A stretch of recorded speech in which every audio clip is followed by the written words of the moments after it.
कट्टियां कट्टे या बच्चियां बच्चे जेडे भरा कितों खरीद के लियाते ने मंडियों या बाहर चों या काफ़ी लंबा सफ़र होंगे 8-10 घंटे का 2-4 घंटे का या साढ़े को भी जेडे खरीद के खड़ते हैं उन्होंने इलाज की है कि जाते ही उन्होंने ये वैक्सीन ही समझो कि ये खुराक लाजमी है कि दे दिया करो। 300-400 रुपए की फी बच्चे की बनती है, 2-3 दिन भी अगर दवो तो एक दिन तो लाजमी देना है। जून मझां आईयां ने तुहानूं खुराक दसना, कैमरा नेड़े लियाओ। यह टैरामाइसिन नाम के कैप्सूल होंगे सन, हुण ऑक्सी टेट्रासाइक्लिन ਦੇ ਨਾਂ ਤੋਂ ਕੈਪਸੂਲ ਨੇ। ਇਹ ਤੁਸੀਂ ਟੈਰਾਮਾਈਸਿਨ ਵਾਲੇ ਕਿਤੋਂ ਵੀ ਲੈ ਲੈਣੇ ਨੇ।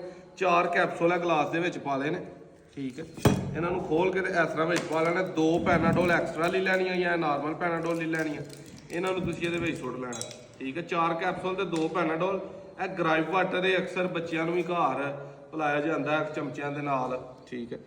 180 ਰੁਪਏ ਦਾ ਹੁੰਦਾ ਇਹਨੂੰ। ਦੋਸਤੋ ਤੁਸੀਂ ਅਗਰ ਤੇ ਬੱਚਾ ਬਹੁਤਾ ਛੋਟਾ 2-3 ਦਿਨ ਦਾ ਤੇ ਫਿਰ ਤੀਸਰਾ ਹਿੱਸਾ ਬੋਤਲ ਦਾ, ਤੇ ਅਗਰ ਬੱਚਾ ਵੱਡਾ ਹੈ ਕੋਈ 10-15 ਦਿਨ ਤੋਂ ਉੱਤੇ ਫਿਰ ਅੱਧੀ ਬੋਤਲ ਤੁਸੀਂ ਜਿਹੜੀ ਹੈ ਨਾ ਇਹ ਗ੍ਰਾਈ ਵਾਟਰ ਦੀ ਪਾਣੀ ਉਹਦੇ ਵਿੱਚ, ਠੀਕ ਹੈ। ਅੱਧੀ ਬੋਤਲ ਪਾ ਕੇ ਇਹਨੂੰ ਚੰਗੀ ਤਰ੍ਹਾਂ ਜਿਹੜਾ ਨਾ ਉਹ ਮਿਕਸ ਕਰ ਲੈਣਾ।